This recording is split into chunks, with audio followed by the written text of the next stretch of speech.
Many Canadians were upset that Prime Minister Justin Trudeau, who's been pushing a carbon tax, flew to Tofino, British Columbia for a nice surfing trip. Joining me now is one of our regular political contributors, Brian Lilley. Brian, the PM has quite the carbon footprint lately.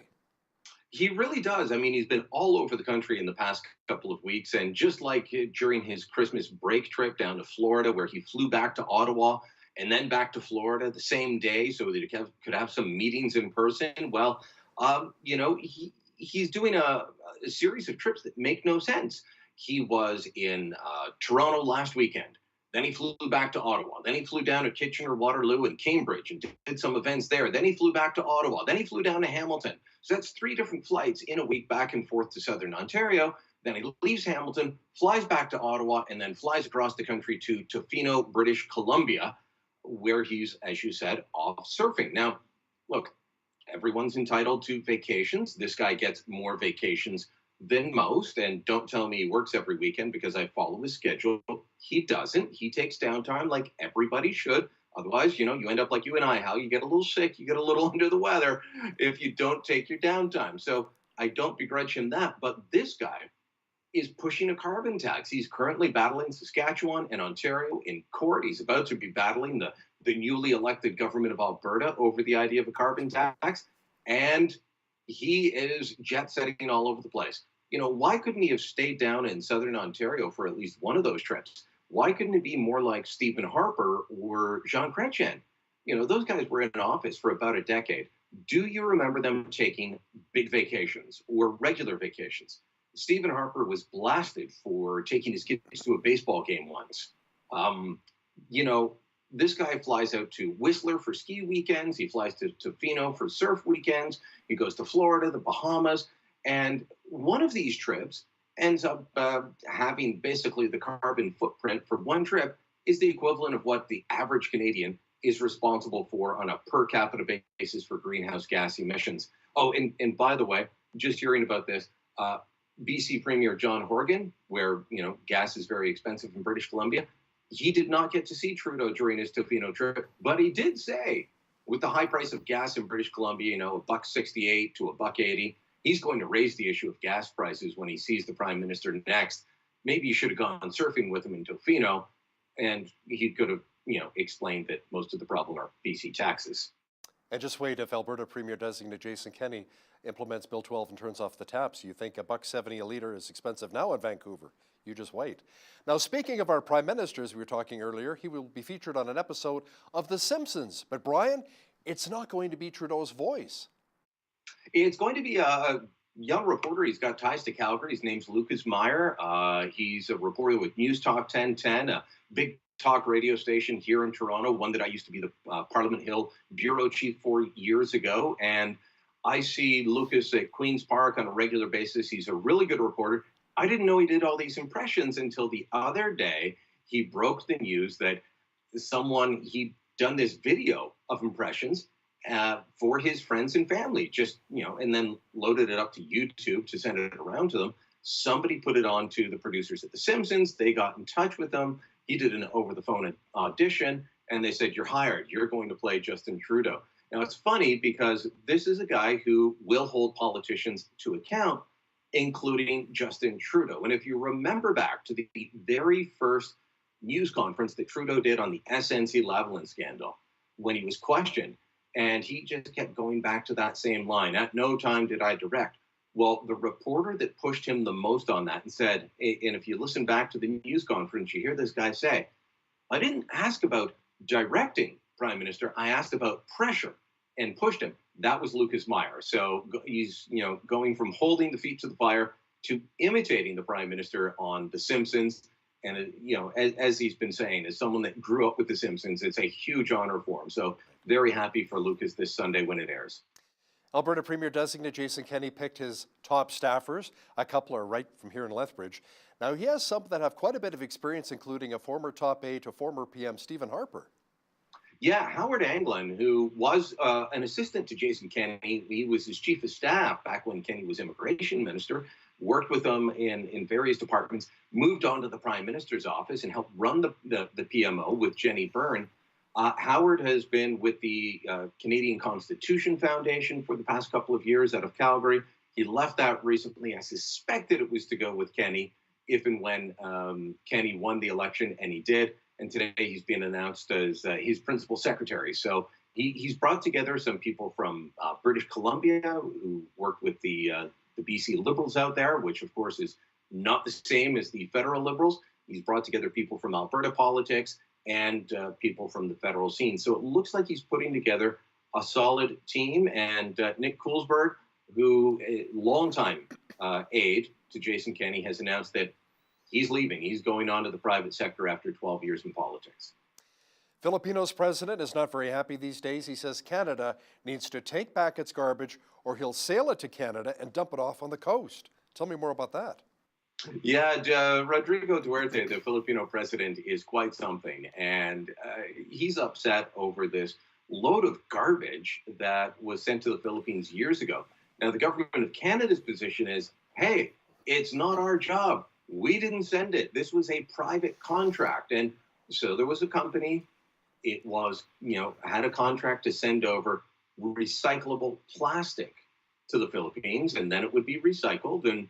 But instead, they sent over shipping containers full of trash, including adult diapers and things that aren't supposed to go into the regular garbage. So it's been sitting there. It's been a back and forth, and Duarte's just had enough, and he said, we'll go to war with Canada over this. We will not take this. I'll put it on a ship, and I'll sail it over myself and dump it off the West Coast. I don't know how this is going to end.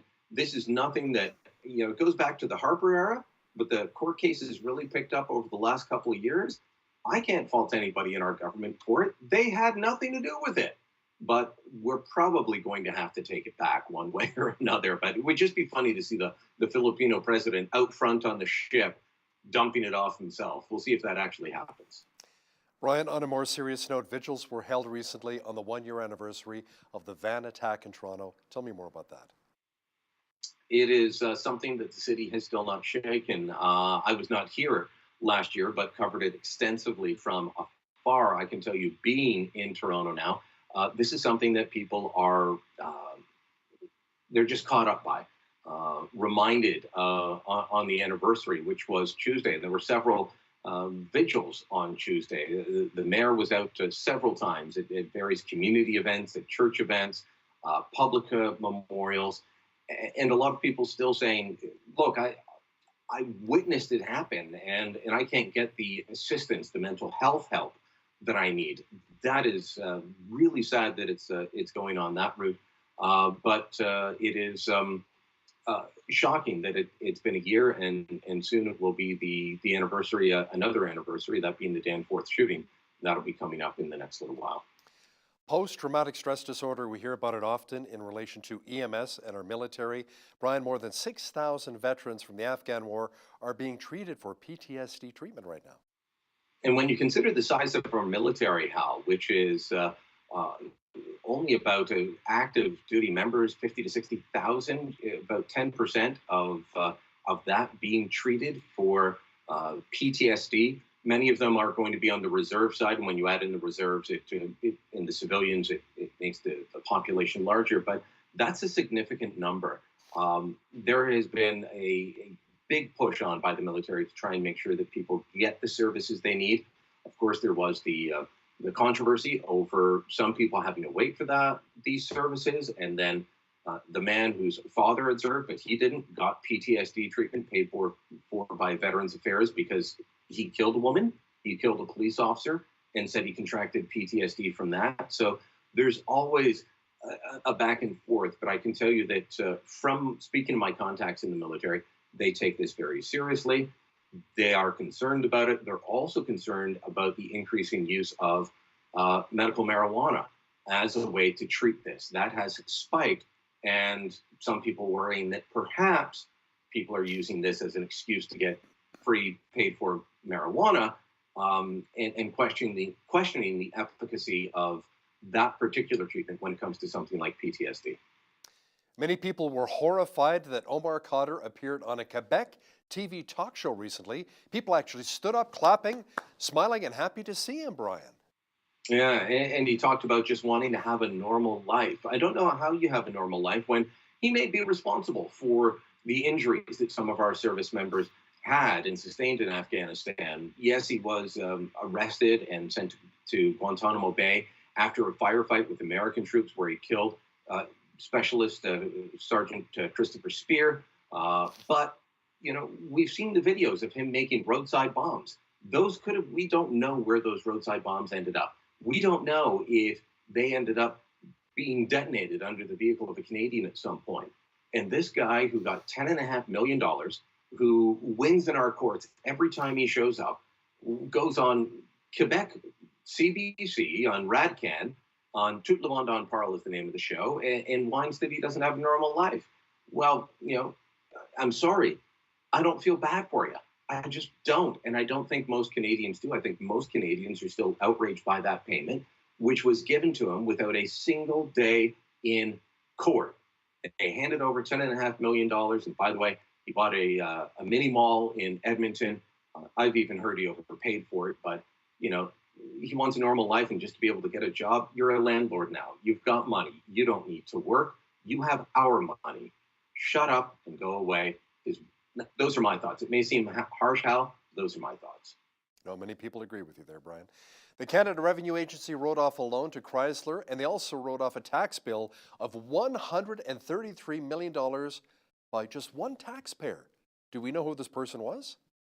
No, we don't know if it's a person or a corporation. My guess is a corporation, and it has to do with some kind of excise tax collected. Can you imagine how much money you would have to make to owe $133 million to the Canada Revenue Agency? I can't.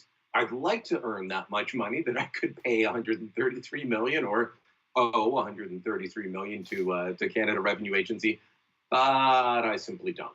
So this was part of a document dump that was uncovered through access to information.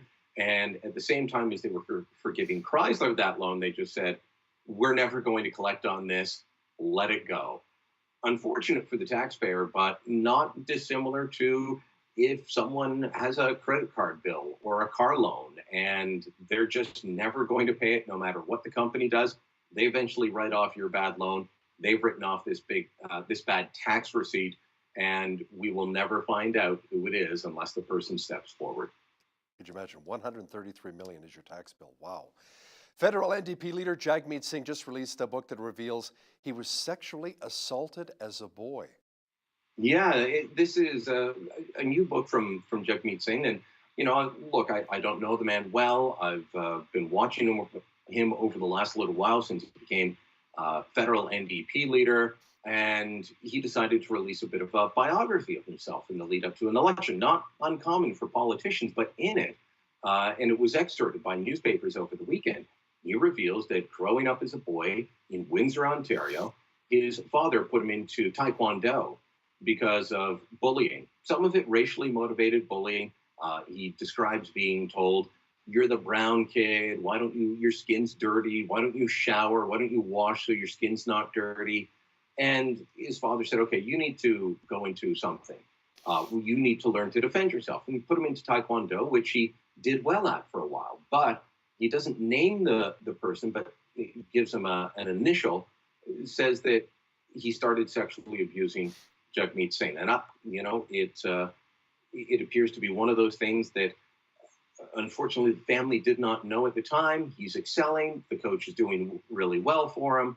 But the abuse would be tied to his performance in Taekwondo matches. He said that it took him years to be able to admit to it, and even longer to be able to talk about it. But as is always the case with these things, I think it is important for victims to be able to come forward and discuss it, so that those who are suffering know they're not alone, and that there's a way out. I've known people. Thankfully, it's never happened to me, and I pray not to my children, not that I know of. But you've just, your heart has to break for people like that. Absolutely. Now, speaking of federal party leaders, the Green Party's Elizabeth May got married recently, and she tied the knot with the brother of the late Canadian actress Margot Kidder. Yeah, she married John Kidder on Earth Day, so this past Monday. She asked people to show up on bike or carpool or take an electric vehicle, of course. John Kidder is an entrepreneur in the Victoria and Vancouver areas, and it is the first wedding for May, who I believe is 64. So congratulations to her and to Mr. Kidder. Many happy returns to them both. Now, Barack Obama is coming back to Canada for another speaking engagement. After a stop in Calgary, Ottawa will be next. Tell me more about that. Yeah, my understanding, and correct me if I'm wrong, is that his Calgary visit went very well. Lots of tickets sold. When the Clintons came to Toronto a little while ago, a lot of empty seats. People did not want to go out and see Bill and Hillary, so now they're coming to see Barack Obama. It's going to be at the Canadian Tire Centre in the nation's capital. I can tell you, as someone whose politics are not the same as Barack Obama, you may have picked up on that. But I've been in the room with him several times, big rooms, small rooms. He's a fascinating guy. He's a great speaker. And I think an awful lot of people with an interest in politics will want to go out and hear what he has to say. One of our regular political contributors, Brian Lilley, joining me once again from Toronto. Thanks so much, Brian. Thank you.